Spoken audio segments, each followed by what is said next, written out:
வணக்கம். இப்போ நாம் பார்க்க போகிற டாபிக் வந்து யூஎஸோட பிரசிடென்சியல் எலெக்ஷன் அப்படின்னு நம்ம சொல்லலாம். ஸோ பிரசிடென்சியல் எலெக்ஷன் அப்படிங்கிறது யூஎஸில் எப்படி நடக்குது அப்படிங்கிறத நம்ம பார்க்கலாம். ஸோ முதல்ல இந்தியாவோட பிரசிடெண்ட்டுக்கும் யூஎஸோட பிரசிடெண்ட்டுக்கும் இருக்கக்கூடிய டிஃப்ரென்ஸை வந்து சொல்லிடுறேன். ஸோ டி ஃபேக்டோ எக்ஸிக்யூட்டிவ் அப்படின்னு சொல்லக்கூடிய ஒரு வார்த்தை இருக்குது. டிஃபேக்டோ எக்ஸிக்யூட்டிவ், ஃபேக்டோ எக்ஸிக்யூட்டிவ் அப்படின்னு நம்ம சொல்லலாம்.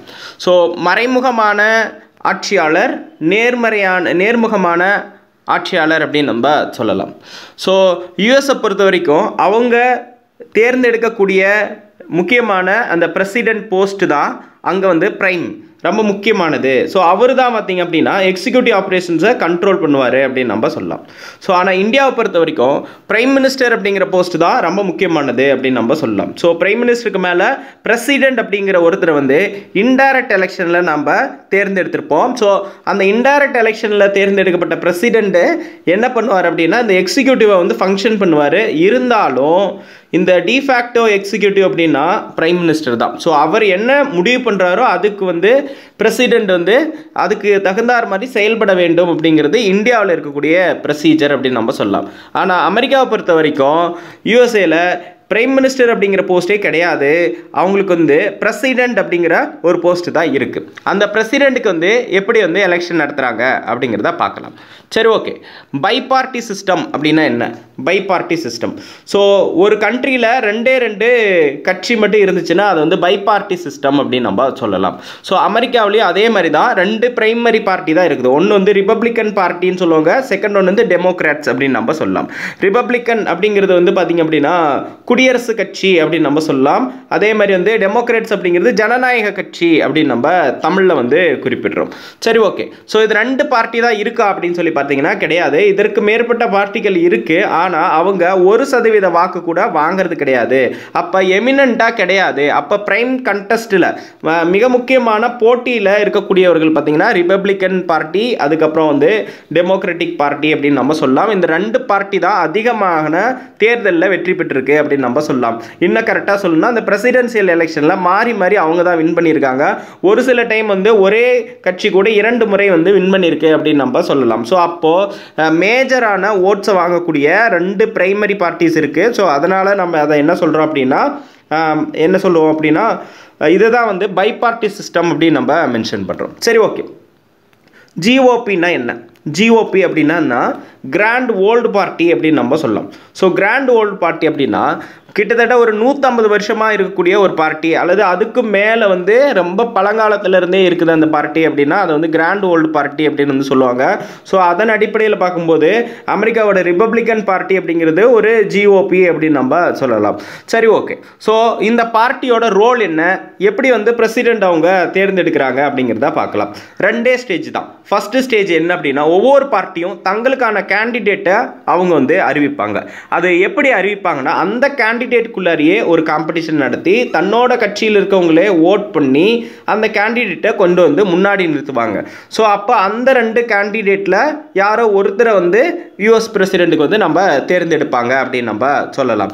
சரி, ஓகே. ஸோ அப்போது அந்த பர்டிகுலர் கேண்டிடேட்டுக்கு தேவையான கேம்பெயின் அப்படின்னு சொல்லக்கூடிய தேர்தல் பிரச்சாரத்துக்கு தேவையான பணத்தை அந்த கட்சியே வந்து வழங்கும் அப்படின்னு நம்ம சொல்லலாம். ஸோ ஓகே, கேம்பெயின் பிரச்சாரம் அல்லது தேர்தல் தொடர்பாக இருக்கக்கூடிய நிகழ்வுகள் அப்படின்னு நம்ம சொல்லலாம். ஸோ அப்போ தேர்தலை முன்னிட்டு அவங்க வந்து மக்களுக்கு தங்களோட ஐடியாலஜி கொண்டு போய் வந்து சேர்த்துவாங்க. ஸோ ஐடியாலஜி மட்டும் கிடையாதுங்க. ஸோ அவங்க வந்தால் என்ன மாதிரியான நடவடிக்கைகள் எடுப்பாங்க, மேனிஃபெஸ்ட் அப்படின்னு சொல்லி சொல்லுவாங்க. ஸோ மேனிஃபெஸ்டேஷன் வந்து கொடுப்பாங்க.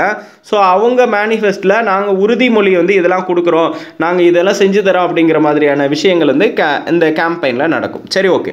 வாட் இஸ் கேண்டிடேட் அப்படின்னா பிரசிடெண்ட் எலெக்ஷனுக்கான கேண்டிடேட்டாக அந்த கட்சி வந்து அறிவிக்கிறது. நமக்கு தெரியும் டெமோக்ராட்டிக், ரிப்பப்ளிக்கன் அப்படிங்கிற 2 பார்ட்டி இருக்குது. 2 பார்ட்டியும் அதுக்கான கேண்டிடேட்டை அனௌன்ஸ் பண்ணுவாங்க. அவங்க 2 பேருக்கு நடுவில் தான் ஒரு காம்படிஷன் இருக்கும். அதில் ஒருத்தர் தான் பிரசிடெண்ட்டாக வர முடியும் அப்படின்னு நம்ம சொல்லலாம். ஸோ அப்போது இந்த செக்ஷனில் இருக்கக்கூடிய அந்த கேண்டிடேட்டை எப்படி வந்து செலக்ட் பண்ணுறாங்க அப்படிங்கிறது நம்ம பார்க்கலாம். சரி, ஓகே. நாமினி எப்படி பிரைமரி ஆகிறாரு, பிரைமரி எப்படி கேண்டிடேட் ஆகிறாரு அப்படிங்கிறத பார்க்கலாம்.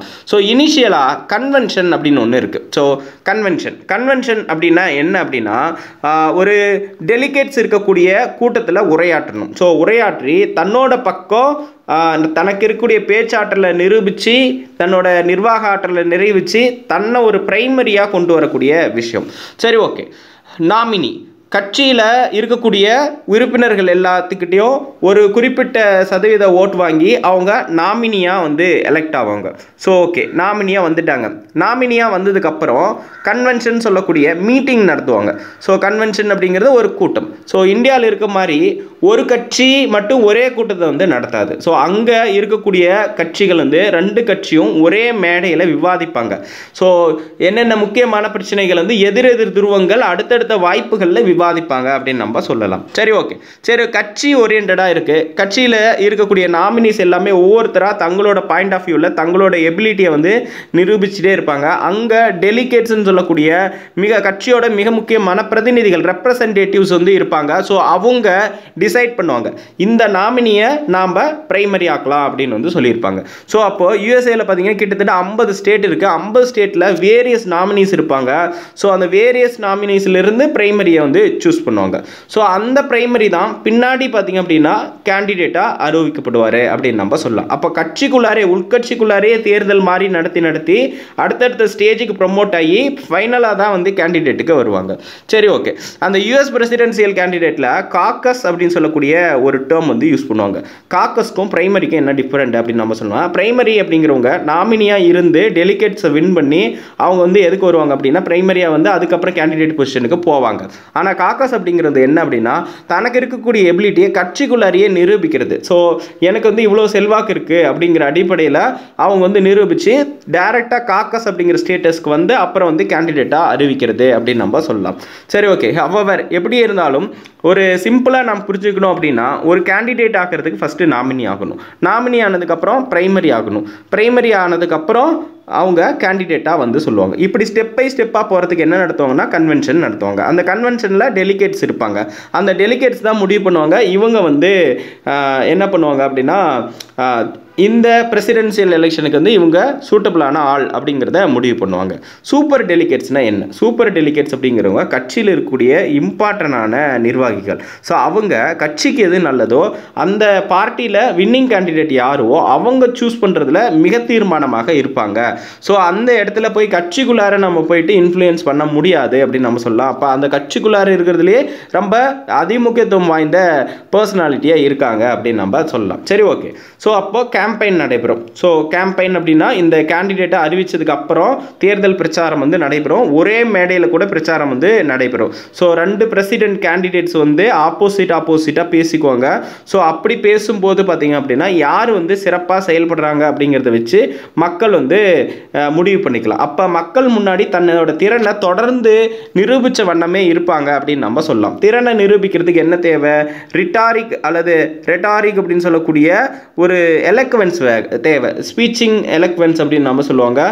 பேச்சு திறன் அப்படிங்கிறது ரொம்ப முக்கியமானதாக பார்க்கப்படும். அப்போ ஒரு சில சிறந்த பேச்சு திறன் இருக்கக்கூடியவங்க நிர்வாகத்திறன் இல்லைனா கூட அவங்க மக்களை வந்து வென்றெடுவதற்கான சான்சஸ் இருக்குது அப்படின்னு நம்ம சொல்லலாம். சரி, ஓகே. பிரச்சாரத்தை 2 கேட்டகரியாக பிரிச்சுக்கலாம். கேம்பெயினை நெகட்டிவ் கேம்பெயின், பாசிட்டிவ் கேம்பெயின் அப்படின்னு நம்ம சொல்லலாம். ஸோ நெகட்டிவ் கேம்பெயின்னா ஒருத்தரை பற்றின குற்றச்சாட்டுகளை மட்டுமே வச்சுக்கிட்டு இருக்கிறது அப்படின்னு நம்ம சொல்லலாம். பாசிட்டிவ் கேம்பெயின் அப்படிங்கிறது வந்து அடுத்த கால டெவலப்மெண்ட் பற்றி பேசுகிறது, தங்களோட ஆட்சியில் என்னெல்லாம் செய்ய போகிறோங்கிற ஐடியாவை வந்து டிஸ்கஸ் பண்ணுறது அப்படின்னு நம்ம சொல்லலாம். அதுக்கப்புறம் ஸ்பின் அப்படின்னு ஒன்று இருக்குது. அவங்கள ஒரு கேண்டிடேட் பற்றி இருக்கக்கூடிய கட்டுக்கதைகள் வந்து அல்லது சம்மதர் ஒரே ஒரு குற்றச்சாட்டுகள் வந்து அவங்களுக்கு வந்து கொடுப்பாங்க, அதாவது பேசுவாங்க. அந்த குற்றச்சாட்டுகளையே திருப்பி விடுறது. ஸோ அதற்கான பதில் சொல்லி எலக்வெண்ட்டாக வந்து தன் மேலே இருக்கக்கூடிய குற்றச்சாட்டுகள் கிடையாது அப்படிங்கிற மாதிரி அவங்களோட ரியாக்ட் பண்ணுறது அப்படின்னு நம்ம சொல்லலாம். ஸோ அந்த மாதிரியான ஒரு எப்படி சொல்லலாம் பேசிக்கான எபிலிட்டி இருக்கிறதா வந்து பார்ப்பாங்க. இதுக்கப்புறம் போல் அப்படின்னு ஒன்று இருக்குது. போல் அப்படின்னா என்ன அப்படின்னா ஸோ ஜென்ரலாகவே போல் நடத்திட்டே இருப்பாங்க அப்படின்னு நம்ம சொல்லுவோம். ஸோ இத்தனை % வந்து வாக்கு இருக்குது, இத்தனை % வாக்கு இருக்குன்னு ஜனவரி மந்தில் இவ்வளோ ஆதரவு இருக்குது அப்படின்னு சொல்லிட்டு ஜென்ரலாகவே வந்து எக்ஸிட் எக்ஸிட் போல் அந்த மாதிரிலாம் நம்ம கேள்விப்பட்டிருப்போம்ல, கருத்து கணிப்பு மாதிரி வந்து அவங்க நடத்திட்டே இருப்பாங்க. அந்த கருத்து கணிப்பு நடத்துகிறவங்கள போல்ஸ்டர் அப்படின்னு நம்ம சொல்லலாம். அந்த போல்ஸ்டருக்கே தெரியாது யார் வந்து வின் பண்ணுவாங்க பிரசிடென்சியில் அப்படின்னு நம்ம அவங்களால சொல்ல முடியாது. காரணம் யார் அப்படின்னா ஸ்விங் ஓட்டர்ஸ். ஸ்விங் ஓட்டர்ஸ்னால் யார்? அவங்களுக்குன்னு நிலையான கேண்டிடேட்டை சூஸ் பண்ணாதவங்க, நிலையான ஐடியா இல்லாதவங்க. ஸோ அப்போ காமனாக, அதாவது டெமோக்ராட்டிக்கும் இல்லாமல் ரிப்பப்ளிக்கும் இல்லாமல் காமனாக இருக்கக்கூடியவங்க, அவங்களுக்கு யாருக்கு ஓட்டு போடுறதுங்கிற ஆசிலேஷனில் இருப்பாங்க. அவங்கள வந்து ஸ்விங் ஓட்டர்ஸ்ன்னு சொல்லுவாங்க. அந்த ஸ்விங் ஓட்டர்ஸுக்கு வந்து ஐடியா வந்து அந்த, அதாவது இந்த கேம்பெயின் மூலமாக, கேம்பெயின் எப்படின்னு நம்ம சொல்லுவோம் பார்த்தீங்க அப்படின்னா, ஸோ எய்தர் வந்து என்னென்ன பப்ளிக் ஓரியன்டாக இருக்கக்கூடிய ஸ்பீச்சஸ்ஸு, அதே மாதிரி பார்த்தீங்கன்னா விர்ச்சுவல் வேர்ல்டாக இருக்கக்கூடிய ஃபேஸ்புக்கு, அதேமாரி ட்விட்டர், இந்த மாதிரியான விஷயங்கள், ரேடியோ, டெலிவிஷன், இந்த மாதிரி வந்து மக்கள்கிட்ட தொடர்ந்து அவங்கள லைம் லைட்லேயே வச்சுட்டு இருக்கணும் அப்படின்னு நம்ம சொல்லுவாங்க. ஸோ அப்படி இருக்கும்போது பண்டிட்னு ஒரு கேட்டகரி இருக்காங்க. பண்டிட் அப்படிங்கிறவங்க யார் அப்படின்னா இன்டலெக்சுவல்ஸ். இன்டலெக்சுவல்ஸ் வந்து ஒருத்தரோட பொலிட்டிக்கல் ஸ்ட்ராட்டஜியை அனலைசிஸ் பண்ணி மக்களுக்கு வந்து ஒரு தியரியாக வந்து கொடுப்பாங்க. அந்த மக்கள் இந்த தியரியை வந்து புரிஞ்சுக்கிட்டு அந்த கேண்டிடேட் வந்தால் நல்லது நடக்குமா கெட்டது நடக்குமா அப்படிங்கிறத அண்டர்ஸ்டாண்ட் பண்ணி அந்த பர்டிகுலர் கேண்டிடேட்டை வந்து சூஸ் பண்ணுவாங்க பிரசிடென்ட் எலெக்ஷனுக்கு அப்படின்னு நம்ம சொல்லலாம். ஸோ அதுக்கப்புறம் லாபி. லாபி அப்படின்னா என்ன? ஒரு பர்டிகுலர் பீப்புள் வந்து இன்ஃப்ளூயன்ஸ் பண்ணுவாங்க. அவங்க எய்தர் மணி, பணத்தை வந்து கொடுத்து, எங்களுக்கு நீங்கள் இங்கே ஆட்சிக்கு வந்தால் எங்களுக்கு தேவையான பில்லை வந்து நிறைவேற்றுங்க, உங்களுக்கு தேவையான பணத்தை நாங்கள் கொடுக்குறோம் அப்படிங்கிற மாதிரியான ஒரு செக்ஷன் ஆஃப் பீப்புளும் இருக்காங்க. அப்போ பாசிட்டிவ் சைடாக நம்ம பார்த்த பண்டிட்ஸும் இருக்காங்க, நெகட்டிவ் சைடில் லாபி பண்ணுறவங்களும் இருக்காங்க அப்படின்னு நம்ம சொல்லலாம். தென் ஃபைனலி எலக்டோரல் காலேஜ் அப்படின்னு சொல்லி இருக்குது. எலக்டோரல் காலேஜ்னா என்னென்னா தேர்வுக்குழுன்னு தமிழில் வந்து சொல்லுவாங்க. ஸோ அப்போ இந்த தேர்வுக்குழுவானது எதை பற்றி வந்து பேசுது அப்படின்னா, அதாவது ஒவ்வொரு 50 ஸ்டேட் இருக்குது, 50 ஸ்டேட்லேயும் வெவ்வேறு ஸ்டேட்டுக்கும் வெவ்வேறு நம்பர்ஸ் இருக்கும். So number of electoral college வந்து இருக்கும். ஸோ அதன் அடிப்படையில் ஒவ்வொரு ஸ்டேட்லேயும் வந்து எலெக்ஷன் வந்து நடைபெறும். அதோட ஃபைனல் முடிவில் பார்த்தீங்க அப்படின்னா ஒரு எப்படி சொல்லணும்னா தேர்ந்தெடுக்கிறாங்க. ஃபார் எக்ஸாம்பிளுக்காக நான் வந்து 500 எலக்டோரல் காலேஜ் இருக்கக்கூடிய மெம்பர்ஸ் இருக்காங்க அப்படின்னு நான் எடுத்துக்கிறேன். சரி, ஓகே, இந்த எலெக்ஷன் முடிஞ்சிச்சு. எலெக்ஷன் முடிஞ்சு எலக்டோரல் காலேஜ் செலக்ட் ஆயிடுச்சு. ஸோ இது வந்து ஸ்டேஜ் ஒன். மக்களே நேரடியாக ஓட்டு போட்டாங்க, எலக்டோரல் காலேஜை தேர்ந்தெடுத்தாங்க. சரி, ரெண்டாவது ஸ்டேஜ் 2. இந்த எலக்டோரல் காலேஜில் இருக்கவங்க பிரசிடெண்ட்டை வந்து தேர்ந்தெடுப்பாங்க. ஸோ பிரசிடெண்ட் யார் வந்து இந்த எபோவ் 250 வாங்குறாங்களோ, எபோவ் 50% அவங்க கேண்டிடேட்ஸை வந்து வின் பண்ணுறாங்களோ, யார் அதிகமாக வாங்குறாங்கன்னு கரெக்டாக சொல்லணும். ஸோ யார் அதிகமாக வந்து வாங்குறாங்களோ அவங்கள வந்து பிரசிடெண்ட் அப்படின்னு சொல்லிட்டு எலெக்ட் பண்ணிடுவாங்க. மேஜராக வந்து நவம்பர் மாதத்தில் வந்து எலெக்ஷன் வந்து நடைபெறும் யூஎஸில். அதுக்கப்புறம் அவங்க வந்து அந்த எலெக்ட் ஆன அந்த நியூ பிரசிடெண்ட் வந்து இருப்பார். அந்த நியூ பிரசிடெண்ட் உடனே அப்பாயின்ட் பண்ண மாட்டாங்க. அந்த இடத்துல இன்கம்பன்ட் பிரசிடென்ட்னு சொல்லுவாங்க. இன்கம்பன்ட்னா தற்போது இருக்கக்கூடிய பிரசிடெண்ட்டை போயிட்டு மீட் பண்ணிவிட்டு அதுக்கப்புறம் வந்து ஜான்வரியில் வந்து ஸ்வார்னின் வந்து எடுத்துப்பார். ஸ்வார்னின்னா என்னென்னா பதவி ஏற்றுக்கிறது. ஸ்வார்னின்னா சத்தியம் பண்ணி நான் இந்த பதவியில் இருக்கும்போது இதை மிஸ்யூஸ் பண்ண மாட்டேன், நான் மக்களுக்கு வந்து நல்லது செய்வேன் அப்படின்னு சொல்லிட்டு அந்த நாட்டில் யூஎஸில் பைபிள் மேலே வந்து சத்தியம் பண்ணி பதவி ஏற்றுப்பாங்க அப்படின்னு நம்ம சொல்லலாம். அது வரைக்கும் ஒரு டெம்பரரியாக இடைக்காலமாக இன்கம்பன்ட் பிரசிடெண்ட் அப்படிங்கிறவர் வந்து இருப்பாங்க அப்படின்னு நம்ம சொல்லலாம். ஸோ ஓகே, பிரசிடெண்ட் எலெக்ஷனில், அதாவது யூஎஸ் பிரசிடெண்ட் எலெக்ஷனில் இருக்கக்கூடிய ரொம்ப பேசிக்கான ஒரு விஷயம் வந்து டேர்ம். ஒரு கேண்டிடேட் வந்து 4 இயர்ஸ் வரைக்கும் அவங்க வந்து பிரசிடெண்ட்டாக இருக்கலாம். ஸோ அதுக்கப்புறம் இரண்டாவது டைமும் இன்னொரு 4 இயர்ஸ் இருக்கலாம். ஆனால் 2 டேர்முக்கு மேலே அவங்களால வந்து பிரசிடெண்ட்டாக இருக்க முடியாது அப்படின்னு அந்த நாட்டோட சட்டம் வந்து சொல்லுது அப்படின்னு நம்ம சொல்லலாம். ஸோ அப்போ ஒரு பிரசிடெண்ட்டாக ஆகிறதுக்கான ஃபேக்டர்ஸ் என்ன அப்படின்னா, அந்த கட்சியோட நாமினி ஆகணும், நாமினிலேருந்து பிரைமரி ஸ்டேட்டஸ்க்கு போகணும், பிரைமரி ஸ்டேட்டஸ்லேருந்து கேண்டிடேட்டாக போகணும், கேண்டிடேட்டாக இருந்ததுக்கப்புறம் அந்த கேம்பெயின் நடத்தணும், கேம்பெயின் நடத்தி மக்களோட செல்வாக்கு பெறணும், அதுக்கப்புறம் எலெக்ஷன் நடக்கும். அந்த எலெக்ஷனில் எலக்டோரல் காலேஜை மக்கள் வந்து சூஸ் பண்ணுவாங்க, எலக்டோரல் காலேஜிலிருந்து பிரசிடெண்ட் வந்து சூஸ் பண்ணுவாங்க. ஸோ அப்போது மக்கள் வந்து அதிகமாக நினச்சி ஒரு எலக்டோரல் காலேஜை சூஸ் பண்ணியிருப்பாங்க.